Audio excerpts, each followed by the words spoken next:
Let's jump to this story from the New York Post. New York Attorney General James moves to seize Trump assets in Westchester. His $464 million plus interest fraud bond deadline looms. Letitia James may have her sights on Trump's Westchester golf course. Shortly after Judge Engoron handed down his verdict against Trump in the case, James's team formally registered the judgments in Westchester County, indicating his properties there may be in jeopardy. Trump has responded, telling New York to keep your filthy hands off Trump Tower as he vows not to declare bankruptcy and begs donors for support to cover the $554 million bond with just 4 days to go. That will never happen. That won't happen. He's trying to raise as much as possible. He's not going to be able to do it. He says he will not let them take the iconic Trump Tower. There's no way he's going to raise $454 million in 4 days from supporters. There's no one that will issue that bond. The case against Trump was a summary judgment from a judge that has no merit, no basis in law. And we are now at the point where in New York, the police have begun defending criminals, arresting homeowners, and creating arbitrary rules through a fake judicial system to destroy the front runner for the presidential election in 2024. The action they are taking here has already proven, based on the filing reports of several Trump-aligned PACs, they are covering too much of his legal fees, keeping down his ability to spend money on campaign ads because they are hobbling him so they can cheat and win in 2024. There is no country. There are rogue states trying to steal power. The border is under attack. I don't know what else to tell you. We go through lulls where the news is kind of slow and everyone kind of feels like things are okay. And then you get shocked again with another jolt of psychotic breakdown in public order. And here we are today, when they made their moves against Trump to arrest him in the first place, in like the first federal case, it was shocking because many conservatives said they will not try to arrest a former president. That would be insane. And now we're at the point where he's facing, 91 indictments, 750 plus years. And in New York, they've created false bureaucratic means by which they're trying to seize his properties now. This is lawfare. Look, this is modern warfare. This is the reason why the migrants storming the border don't have weapons is because in the mass media era, convincing people is the most powerful tool. They're human shields. They don't want them to have weapons because then they'd have a casus belli to open fire and defend yourself if they came. They don't want them to have weapons. And the people storming the borders want to be seen on camera with their hands up, acting like they're innocent, because the left will defend them because we are in active conflict. This makes me really remember that all of our stuff is on loan. Everything we think we own has been given to us by the Federal Reserve in our new system. All the money that we think we have is the Federal Reserve's money on loan to us. They've loaned it to our government to issue they've given their government promissory notes, promising to pay them back, and then the government gives us dollars. I think you're short selling it a little bit. You're half correct. I don't want to think it. It's not that it's on loan. It's that you only own what you can protect. Correct. So when, I think about this all the time. I own land. What does that mean? If at any point a squatter shows up and the police don't want to assist me, I own nothing. I have a piece of paper with my name on it. Fat load of good that's going to do for me. And when the courts Trump bend is and proof. twist, I know, it's so gross. I just think every state that Trump owns property in should take notice that this is what Letitia James is willing to do. She's going to start with property sales in New York, and then she'll branch out wherever she needs to go, which means that the New York state government is coming off after property in other states. They are expanding their control through this method of trying to take down Trump. I think that's weird and sick. You know what I wonder is we were talking with Clint Russell the other day about national divorce. My thought for a long time was that national divorce could lead to nothing but civil war. But I think perhaps one thing we missed is the Roman Empire split in half. Yeah, it wasn't real. They didn't go to war with each other. Not really. Well, there's a series of civil wars before, sure, a long time before they split apart. Yeah. So, what I mean is with this New York stuff, if there is some kind of national divorce, it may just be the fracturing into the eastern and western states or something. We don't see as serious of a civil war like the American Civil War. There will be fighting over resources, but then eventually we get some kind of dark ages, I guess. I think that if states were like splitting off, that the federal government would aim at the long game. Like they would spend the next 40 to 60 years using global military force to reconquer any of the split off territory. I don't know. Rome wasn't able to do it. Certainly the Roman Empire didn't want to fall apart. They didn't have airplanes or telephones. Like it was too far away for the Romans. The United States can fly a B-52 across the country in like, I don't know, 7 hours, 10 hours. I agree that hours. that it does bolster, but I also think that proximity is still the most important communication.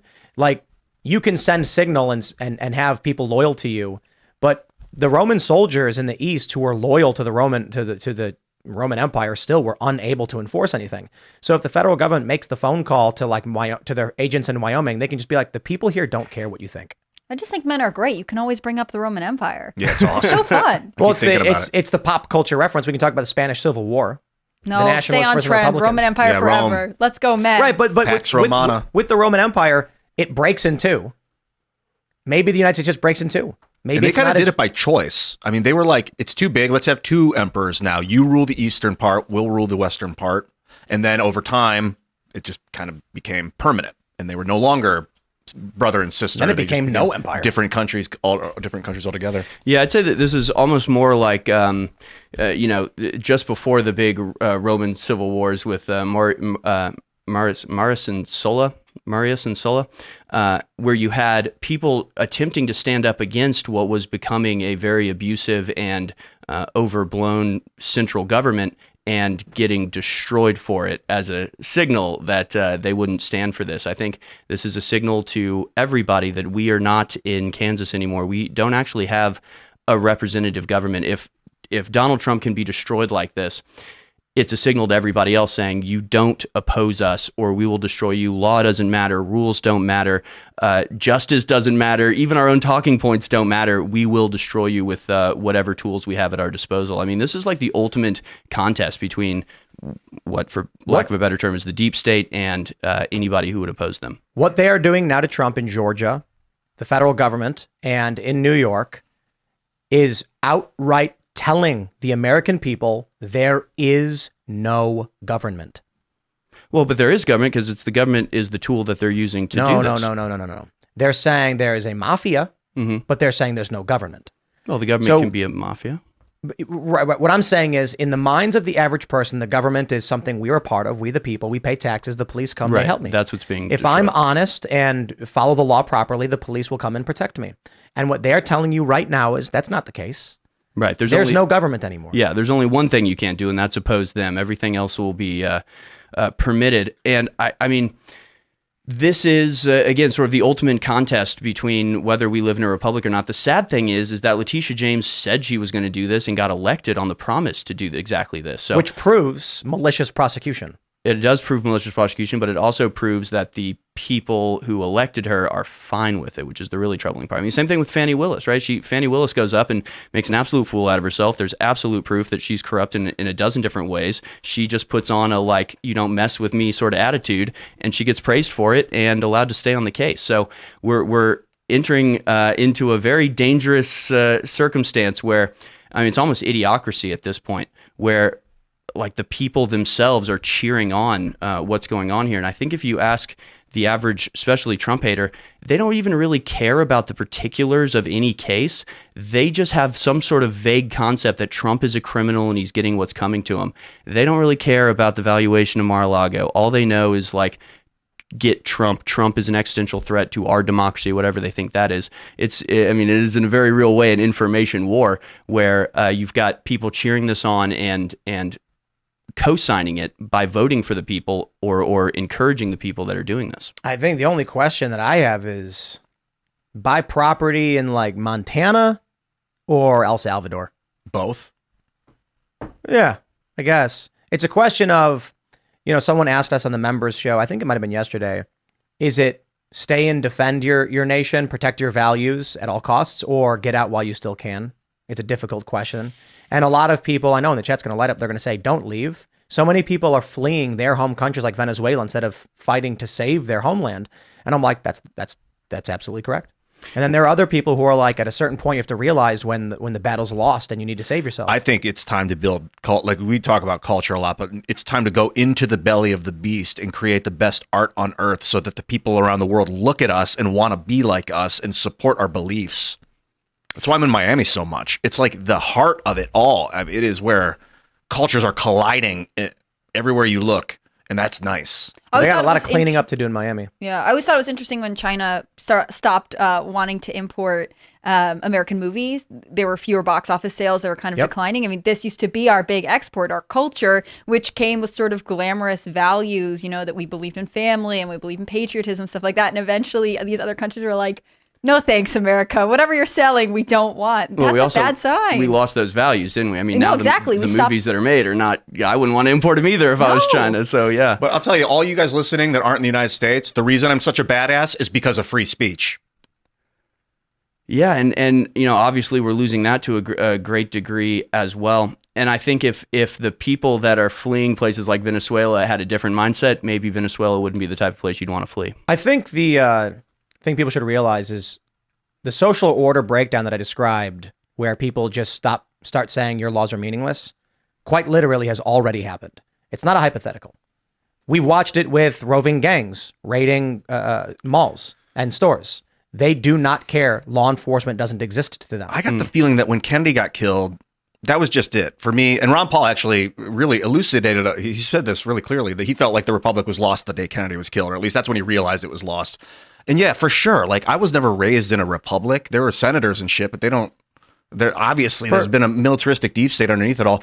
But I'm just trying to skate on top of it and make the best of what we got going on and maybe improve it. Here's the troubling thing. I was talking to a woman that she called herself a lifelong conservative, but hated Trump so much she would vote for Biden. And I was like, well, but he's barely there. He's not competent. She's like, it doesn't matter. It's about the team that he brings on. So literally, you've got people in America who are being primed to think that the republic is dangerous. Having these elected representatives is that's unpredictable and can be dangerous because we'll get somebody like Trump. It's good that we have the deep state. It's good that we have permanent bureaucracy there to manage things, and they've been there for a long time and they know what they're doing. So I think that's sort of one of the benefits to these people. They would see it as a benefit of having a Joe Biden in office, where it's obvious he's not the one calling the shots. It's obvious he's not mentally capable of making things happen. It's almost like having an anime avatar as president. It's like everybody knows that's not really the president. It's a figurehead, and everybody's getting used to the fact that it's a faceless bureaucracy that actually runs things, and they're actually comfortable with that. I would view it more like an enclave that is, the way, imagine a checkerboard, and each square represents an element of government. I don't view it as the whole board is deep state or parts of it is deep state. There's isolated, connected lines moving through it where the government exists. It's weak and it's impotent. And then you have this criminal enclave, the likes of the Uniparty, Joe Biden, Hillary Clinton, Obama, etc., and their allies in the DC Bureau, FBI, as well as certain individuals in the CIA, the NSA, et cetera. But there are large components of each of these areas that are totally oblivious to what's going on and just do as they're told and don't care. Yeah, compartmentalization is a strategy that they use very effectively. What I mean to say is the uniparty that we describe is 7% FBI and 30% political and 10% NSA. And they have enough connections between these departments to form their own unique division, as it were, the uniparty deep state establishment. So the people who look at the whole of it, this is a clever thing the media did with that article New York Times did, where they were like, turns out the deep state's kind of awesome. And then they talked to a NASA engineer and an EPA water person, because they want you to think deep state means regular government employee. Anybody in the bureaucracy. Mm-hmm. When it actually means there is a rogue mafia interlaced throughout government, clearly breaking the law with allies at various state levels. It is the cult uniparty, but they don't have the degree of power to maintain a system. They are not the actual government. So it's more like a gangrenous rot on government. Not that I think government for the most part is good. Some of it is good, but there's a gangrenous rot that I think ultimately just kills it. It destroys government. And the actions are taken against Trump. They are sending a message, as Kevin O'Leary said, to all people around the world. America is not open for business. It has become Venezuela or Cuba. You bring money here, they will steal it from you. So don't come.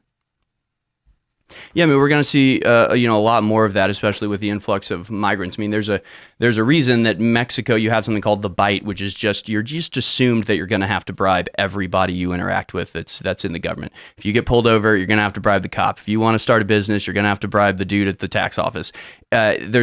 America is very much unique, and Western Europe is very much unique that's not a regular aspect of life. It's going to start to become a regular aspect of life. And the problem with the deep state is that while it may only be 7% of the FBI, it's that top 7%. And the way that they, control everybody else, especially in Congress, is they basically say there's one or two things that you have to agree on. Everybody has to agree on. Everything else, it doesn't really matter. You can be pro-life, anti-life. That they don't really care as much. But when it comes to war, you have to be for war. When it comes to surveillance, you have to be for surveillance. When it comes to the things that allow them to take greater control, you have to be aligned on it. So it's by isolating and pushing those certain things and giving people the freedom to do whatever else they want. And people go, they go, well, I have 50 things I want to do. I can sacrifice this one thing because I think I can achieve something on these 49 others. But it's that one thing that's actually the most important thing, which is identified by the deep state and pushes everybody forward, and wars is probably the primary one of that. I think a lot about surveillance because I'm very freedom, open systems. I want to know if I'm being, but then and I was really anti-spying, they're spying on us, Dragonfly or whatever, Prism, Edward Snowden reveals the Prism network. And now I'm like, well, the whole world's spying on us. So if our government's not spying on us, that's kind of a problem. That means that our pants are down and we don't have a camera on what our butt looks like, but everyone else knows. I kind of want my government to be at least at the level that the Chinese government is about the knowledge it's gathering on our people, which is, what have I done if I'm thinking that? The thing is, again, it's a matter of the choices that they're making. If you say something that is offensive in any way on something like Instagram, your post gets tagged, you get taken down. I mean, they are incredibly efficient when they want to be. So how does child abuse material proliferate on these platforms? They're choosing not to go after this stuff. So it's not necessarily about surveillance for surveillance sake. It's about what they choose to apply that surveillance to. If I wouldn't be as against surveillance if they were actually using it to stop child abuse material on the internet. If they were actually using it to crack down on the shoplifting, gangs that are stealing things and shutting down entire downtowns like San Francisco.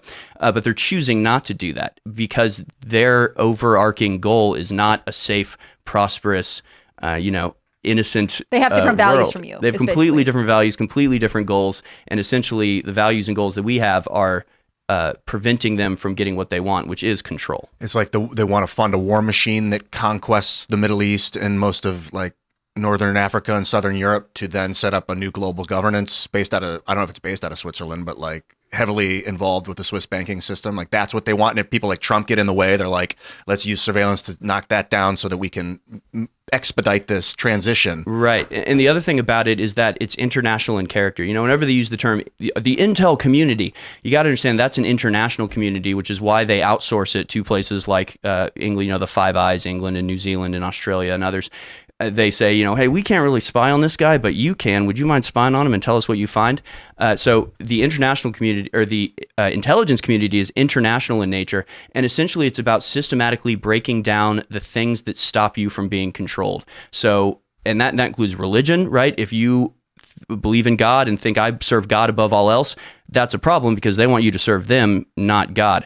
If you have guns, that's a barrier to their control. If you're allowed to speak freely and tell people about what you feel, that's a barrier to them controlling you physically and mentally and spiritually. So it's all about systematically destroying the things that make you invulnerable. Right? It's like we're wearing armor with the Constitution, the First Amendment, the Second Amendment, and they're systematically trying to remove those pieces of armor to get vulnerabilities where they can control us. I think they've removed it. I mean, what they're doing to Donald Trump, what they're doing to Peter Navaro. And Steve Bannon. What's Navaro? Is that when he was refused to testify to Congress because he had presidential immunity? Is what he was saying? He's like, the president told me in confidence while he was president, I'm not required at all to repeat what he said to me. But the Congress is like, well, then you're going to jail. Yes, he's going to jail. Insane. He's in jail currently. Yep. He reported this What week. was the charge? contempt of Congress. Okay, what's the sentence? He's going to be 4 there months. for 4 months. Yep. But he still has an appeal. Like, they ordered him to go to jail even though he has a pending appeal. He asked if he could stay out on bail, and the court said no. But they think he was going Supreme to Court flee? said no. Really? Yeah, it's just old guy's not It's going Navaro, anywhere. dude. What? And theoretically, if on appeal they rule in his favor, he'll have already served the jail time that they tried to get him to Look, go to. You look at what's going on with the squatters. New York is a communist state. I don't like using the word communist because it's archaic, but it's neo-communist. There's no question at this point. Yeah. What? The interesting conspiracy theory is that Letitia James organized the ouster of Cuomo so that Hochul could come in and they could team up and do corrupt things together. Because as soon as Letitia James got in, she began these investigations into Governor Cuomo and then used that to get him removed. Free. So I don't know. Harrison, what? Because we talk about it as a communist thing, but it's kind of a vague term that's centuries old. Like, how do you look at what's happening right now? Government, is it fascism? Is it totalitarianism? Technocracy? Where do you have a word that you use? Yeah, globalism is the word I like to use because I think if you can find out where they're going and then trace it back and see what they're doing to head us there, I think the ultimate goal is a one world, unelected, unaccountable government that will use a technocracy or use the technology that they have to keep the entire world in a state of subjugation and basically to extract resources and to keep people completely. Basically, I guess it's communistic in the sense that it's what China already has. Like, China kind of already has the system that they want to implement everywhere. It's being used, China's being used to export and refine that system. But, if you think about like the situation you're laying out, Tim, of everybody, rising up and refusing, and not having confidence in the government or really any system by which a government could be overthrown or fail to have the power that it needs to manage the population, like that'll never happen in China. It'll never happen in China because even people that think that way have a low credit score, so suddenly they can't, get the connections that they would need to create something like that. So China is basically revolution proof as far as I can tell. That's no way. You don't think so? Absolutely not. I was wondering that earlier. I was thinking, like, why does China have nowhere near this kind of rebellious talk? Like the Tiananmen Square, they rose up, they were knocked down. The Soviet Union had this system where they would gulag people, and the Soviet Union collapsed in 69 years because of money. They bought it apart. Basically, they paid off oligarchs to split it apart. China also has major economic problems right now. Well, and there's also a internal poison pill of this concept, which again I guess you can call communistic, where it's the system is the only thing that really matters, and you have to serve the system, which is why you had like massive famines under the Soviet Union, because under the communist system they thought that if we get rid of the farmers and have the land be common, then we'll increase the yield, and so we expect this much grain and we demand this much grain, and when that didn't work and it failed, they still had to send that much grain. So that's why the people in those areas starved, because all of the grain was being sent to fulfill the expectations of the system that wasn't really there, which is the same thing you see with DEI and, the diversity things where they go, we expect that everything will get better if we just get rid of the white people and bring in non-white people. And when that doesn't happen, they end up going, all right, well, we don't have tests anymore. Okay, tests, you can't say, all right, our concept failed, our idea failed, the system that we're operating under isn't accurate and doesn't come out with good results. You can't say that. You have to manipulate and change and cheat and alter the appearance of what's happening in order to ensure that the system continues, even though it's based on fallacies. Every government is one drought away from revolution. Yeah, but that would mean that the government is also subject to that drought. I just mean that the system that China has. Well, a natural disaster, I guess would like a massive. If the people drought don't have across food for whatever reason, take no government. Yeah, I think that's true. But then the government also would be subject to that. I mean, look like what's happening in like not having food. Yeah. The government also wouldn't have food. Right, of course. Right. So that's not as much a rebellion or a overthrow. No, but that's what sparks the Arab Spring specifically. They said food costs. Well, some studies, there was the cost of food that ignited the Arab Spring across all of these different countries.